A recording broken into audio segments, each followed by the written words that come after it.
शायद अक्सर लोग जो है एक दूसरे की मदद करते हैं या लेना देना पड़ता है आपको आपस में, या उधारी वगैरह भी चलती रहती है। तो क्या ये सही है? आज आप ज़रूर बताइएगा कि ऐसा करने में कोई रिस्क तो नहीं है, ये ठीक होता है या नहीं होता है? तो आज के शो में आपसे जानना चाहेंगे कि कैल्शियम सप्लीमेंट्स जो लोग लेते हैं, बोन्स के लिए लेते हैं, लोगों को उनके डॉक्टर्स रेकमेंड करते हैं कैल्शियम सप्लीमेंट्स लेने चाहिए, कौन से खाने में कैल्शियम सप्लीमेंट्स होते हैं नहीं होते हैं, इससे आपकी जानकारी आज साझा करेंगे। और क्यों ना हो, क्योंकि बात आपके सेहत की है, बात आपके पैसे की है। मेरा नाम है डॉक्टर सी ए शरद कोहली। मैं एक इकोनॉमिस्ट और फाइनेंस एक्सपर्ट हूँ। मैं doctor Swati Maheshwari, senior internal medicine specialist.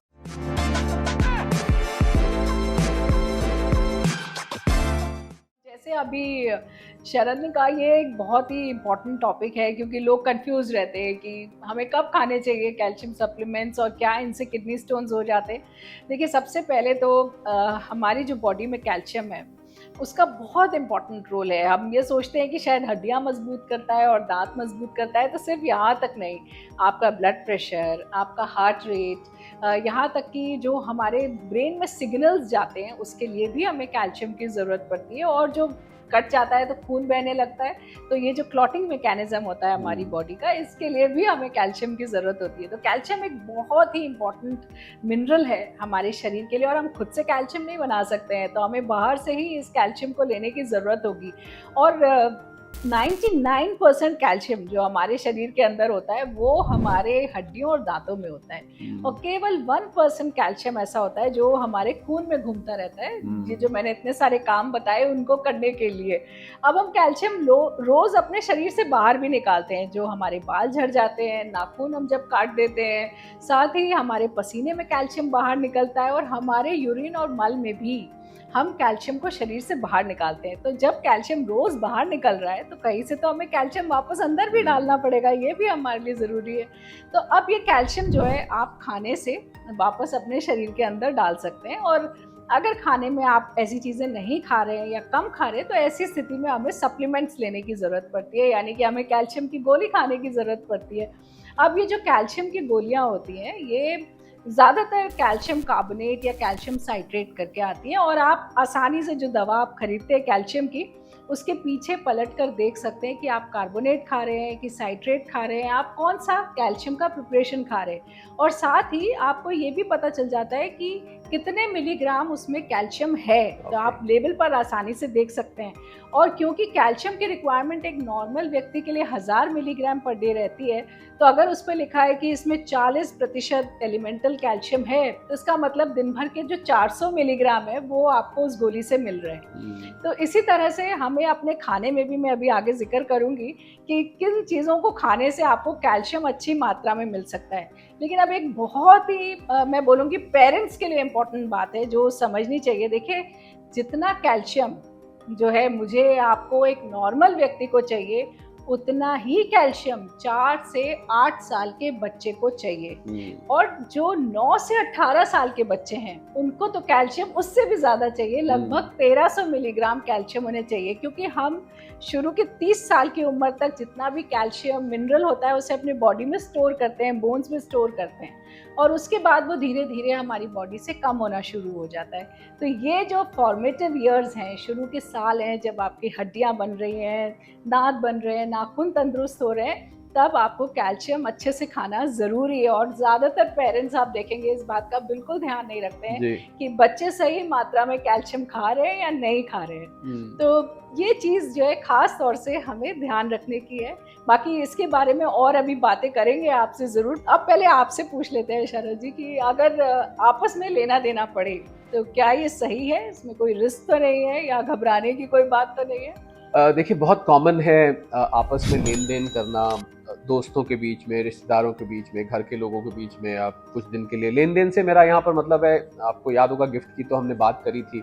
आगे और भी गिफ्ट के बारे में बात करेंगे, पर ये लेन देन जो मैं बात कर रहा हूँ, क्योंकि गिफ्ट तो वापस नहीं आना होता, पर लेन देन तो वापस आता है। मतलब आपने किसी को पैसे चाहिए, उसको उधार दे दिए, फिर आपने वापस ले लिए, फिर आपने कभी मांग लिए, फिर उसने दे दिए, फिर आपने दे दिए। ये लेन देन आपस में चलता रहता है।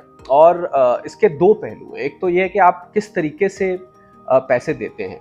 तो पहली बात तो मैं सलाह दूंगा कि अगर 20,000 रुपए से ऊपर आप किसी को उधार दे रहे हैं तो आप उसको सिर्फ और सिर्फ बैंकिंग चैनल से दीजिए। अगर आप उसको कैश दे देते हैं और वो पकड़ा जाता है, मतलब वो गवर्नमेंट रेडार में आ जाता है, तो जितने आपने लोन दिया है, उधार दिया है, उतनी ही उस पर पेनल्टी लग जाएगी।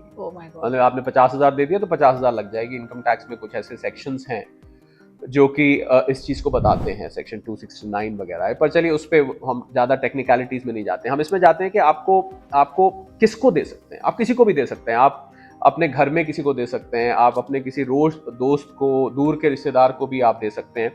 और उसमें देखना यह है कि आपको देना चेक से, पर अगर अमाउंट डॉक्टर स्वाति ये बड़ा होता है, मान लीजिए आपसे कोई आके कहता है मुझे 10 लाख रुपए चाहिए और 10 लाख रुपए आपने दे दिया, अमाउंट बहुत किसी के लिए बहुत छोटा होगा पर ज्यादातर लोगों के लिए मान के चलते हैं बड़ा अमाउंट है, तो अगर आप वो दे रहे हैं तो ठीक है, आपने एक चेक लिख दिया या आपने ऑनलाइन ट्रांसफर कर दिया या आपने यूपीआई कर दिया वगैरह वगैरह। पर इसमें फिर बड़े लोन्स में ये मैं सलाह दूंगा कि आपको एक एग्रीमेंट बनाना चाहिए, क्योंकि उन शख्स को जिनको आपने दिया है, जब उनसे ये सवाल पूछा जाएगा कि ये पैसे कहाँ से आए, तो उसको ये बताएगा, वो ये बताएगा या बताएगी कि उसने तो आपसे लिए।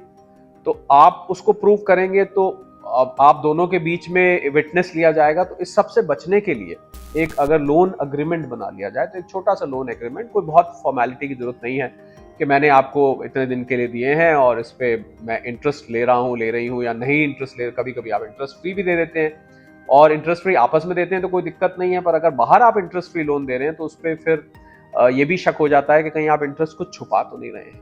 तो ये भी उसमें ध्यान रखना है। तो आप एक तो पहली बात आप बैंक से लोन दें, और अगर आप बड़ा लोन दे रहे हैं तो एक एग्रीमेंट दे दें। आपको याद भी रहेगा, कल को मान लीजिए खुदा ना करे कि वो शख्स भूल गया, वे कब दिए थे, हमें तो याद नहीं। हमें और तो लोग याद बोल भी देते हैं, हाँ हमें तो याद ही नहीं। हमने कोर्ट केस कई देखे हैं ऐसे जहाँ पर लोन जेन्युइनली दिया होता है पर वो वहां जाके कह देते हैं हमें तो याद नहीं भैया कब पैसे लिए थे, आप प्रूफ दिखाओ कोई उसका। तो मुझे लग रहा है कि वो लोन एग्रीमेंट बहुत बड़ा प्रूफ होता है। तो लोन आपस में लेन देन में कोई दिक्कत नहीं है, कैश का आपको ध्यान रखना है, हर हालत में ध्यान रखना है। और कैश की जब बात आई तो CASH, तो CA से फिर मेरे दिमाग में वो कैल्शियम, मुझे याद है CAE लिखा जाता था कैल्शियम के लिए। तो आप ये बताइए कि कौन से खाने ऐसे हैं जिसमें कैल्शियम है, कौन सी ऐसी प्रिकॉशंस हैं जो लेनी है, क्या ज्यादा कैल्शियम लेना भी नुकसान हो सकता है। मुझे याद है आपने किडनी स्टोन्स की बात की थी, वो नुकसान कर सकता है। और कौन से ऐसे फूड्स हैं जिससे नेचुरली कैल्शियम आता रहे, हमें वो जो कैल्शियम की गोलियां होती हैं वो कम खानी पड़े। अगर नेचुरल, मैं समझता हूँ आप भी इस बात को मान, नेचुरल सोर्स से आए तो वो बेटर है, हर लिहाज से बेटर है। बिल्कुल। तो ये आप आज बताइए जिससे कि लोग वो गोलियां बहुत रेगुलरली लेने से बचे, मुसीबत तो ले सकते हैं। हाँ, एकदम। देखिए खास तौर से जो हमारे डेयरी प्रोडक्ट्स होते हैं, यानी कि 1 कप दूध, 1 कप दही, या जिन लोगों को जैसे वीगन होते हैं लोग या लैक्टोज इंटॉलरेंस है, तो आप कहते हैं भाई हम तो दूध नहीं पी सकते, हमें इससे एलर्जी है, तो ऐसी स्थिति में आलमंड मिल्क या सोया मिल्क या ओट मिल्क, ये सब भी 1-1 कप लगभग आपको 350 से लेकर के 350 मिलीग्राम कैल्शियम दे देते हैं। तो ये एक अच्छी मात्रा कैल्शियम की है जो आपको मिल जाती है। वहीं 1 कप ऑरेंज जूस से भी आपको इतना ही कैल्शियम मिल जाता है। बहुत सारे लोग बोलते हैं कि केले में कैल्शियम होता है इसलिए केला खाओ, तो प्लीज़ मैं यहाँ ये क्लियर कर देती हूँ कि केले में कैल्शियम नहीं होता है। जिन फ्रूट्स में कैल्शियम होता है वो ऑरेंज है, यानी कि संतरा और पपीता, इन चीज़ों में ज़्यादा कैल्शियम होता है। वहीं जो परमीजियन चीज़ होता है उसमें जो है अच्छी मात्रा में कैल्शियम होता है। तो अगर आप 30 मिलीग्राम परमीजियन चीज़ खा रहे तो लगभग 350 या 250 मिलीग्राम आपको कैल्शियम मिल जाता है। वहीं तिल, आपने तिल के बारे में सुना होगा, जो सफ़ेद तिल होता है उसमें कैल्शियम बहुत अच्छी मात्रा में होता है, चौलाई में बहुत अच्छी मात्रा में होता है, और जो लोग रामदाना या राजगीरा खाते हैं उसमें भी कैल्शियम बहुत अच्छी मात्रा में होता है। अब इस बात का ध्यान रखिए कि अगर आप कैल्शियम कार्बोनेट खा रहे हैं तो आपको उसको खाने के साथ खाने की ज़रूरत है, तब वो ज़्यादा अच्छा एब्जॉर्ब होगा और किडनी स्टोन्स होने की संभावनाएं कम हो जाएंगी। और अगर आप कैल्शियम साइट्रेट खा रहे हैं तो वो आप किसी भी वक्त खा सकते हैं, चाहे आपने खाना खाया हो नहीं खाया हो।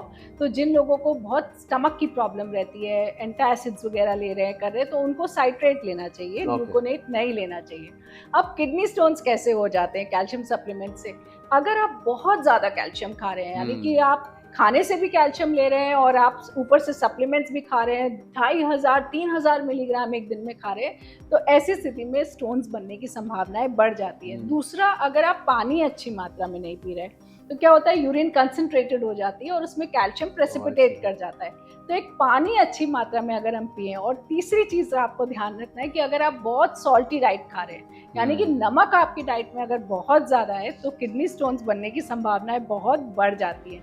तो इन चीज़ों का खास तौर से ध्यान रखें। और चलते चलते ये ज़रूर बता देती हूँ कि अगर आप थायराइड की गोली खा रहे हैं, ब्लड प्रेशर की गोली खा रहे हैं, कुछ एंटीबायोटिक्स हैं, या आयरन अगर आप खा रहे हैं, तो इसको आपको कभी भी कैल्शियम के साथ नहीं खाना चाहिए। 2-3 घंटे का गैप जो है वो ज़रूर करें, और अपनी डोज को भी ब्रेक करें। जैसे कई बार लोग, मैंने देखा है, 1000 मिलीग्राम की गोली इकट्ठे खा लेते हैं। ऐसे नहीं करें, उसे ब्रेक करके अगर आप खाएंगे तो वो आपको ज़्यादा फायदा करता है।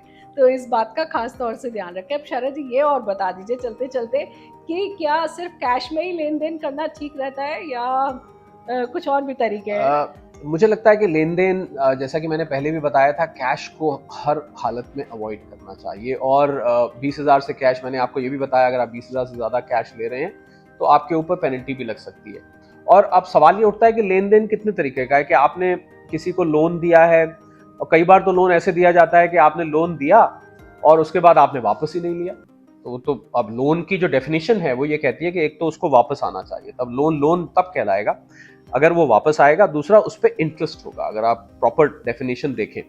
पर आप किसी को आपने पैसा दिया और वो वापस नहीं आया, तो इसमें बड़ी इंटरेस्टिंग बात जो मुझे लग रहा है सबको लगेगी, कि आपने मान लीजिए किसी से 50,000 रुपए लिए और उसने कह दिया चलो भाई मैं नहीं लेता, तो आपकी वो इनकम बन जाती है। तो आपने वापस इसलिए नहीं किया शायद कि आप उस पोजीशन में नहीं थे देने की, और आपसे खर्च हो गया, अब आपके पास पैसे नहीं है देने के लिए, तो आप हाथ खड़े कर देते, भाई अब मैं, वो भी दोस्त है आपका, चलिए कोई बात नहीं दिया। कई बार लड़ाई झगड़ा भी हो जाता है। पर अगर आपने नहीं दिया, भले ही आपके पास पैसे नहीं है, पर आपको उसमें टैक्स देना पड़ेगा। उसको हम एक तरह से डीम्ड इनकम मान लेते हैं, कि इसको लोन को किसी ने वेव कर दिया तो वो आपकी इनकम बन जाती है। तो ये ध्यान रखने वाली बात है। बाकी कैश बहुत ज़रूरी एस्पेक्ट है जिसका आपको हर हालत में ध्यान रखना है। और हमारी, डॉक्टर स्वाति, ये भी तो ड्यूटी बनती है ना, साथ साथ हम एक तरफ हम अमीर बनाते हैं और फाइनेंशियली ज़्यादा स्ट्रांग बनाते हैं अपने व्यूअर्स को, पर मुझे लगता है कि अगर हम नुकसान होने से भी बचाते हैं, पेनल्टी लगने से बचाते हैं जो आपको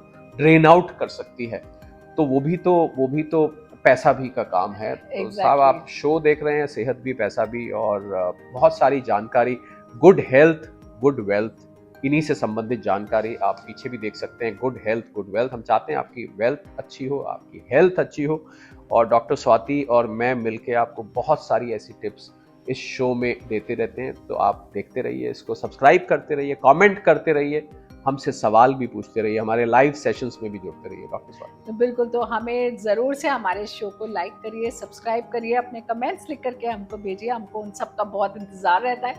तो देखते रहिए, सेहत भी पैसा भी। तो कैल्शियम के बारे में मैं जानना चाहूँगा कि कैसे पता लगता है कि कैल्शियम कम हो गया, और ये भी कैसे पता लगता है कि कैल्शियम बढ़ गया? देखिए, इसके लिए सिंपल सा ब्लड टेस्ट होता है। नहीं, तो ब्लड टेस्ट से पहले कैसे पता लगेगा? क्या ब्लड टेस्ट से पहले भी हम पहचान सकते हैं? बहुत मुश्किल है, क्योंकि देखिए इसके कुछ खास साइन सिम्टम्स तो होते नहीं है। अगर अनटिलनेस बहुत ही डेंजरसली लो कैल्शियम हो जाए तो वो एक अलग स्थिति होती है। पर वैसे अगर आपका कैल्शियम कम है तो आपको कहीं थोड़े हल्के फुल्के एक्स होंगे, हड्डियां धीरे धीरे अंदर से कमजोर हो रही है। और इसीलिए जो लोग कैल्शियम खाते हैं उनको फाइबर्स अच्छी मात्रा में खाना चाहिए, क्योंकि फाइबर्स जो होते हैं ना, वो कैल्शियम आपके इंटेस्टाइन तक ले जाने वाला ट्रक है। और विटामिन डी साथ में आपको लेना चाहिए, क्योंकि एब्जॉर्प्शन कैल्शियम का तभी होगा जब आप विटामिन डी लेंगे। तो कैल्शियम के साथ इन चीजों को साथ साथ लेना बहुत जरूरी है, तभी फायदा मिल सकता है। जानकारी मैं कहूँगा ये, क्योंकि आम लोगों से बिल्कुल टोटली संबंध रखता है।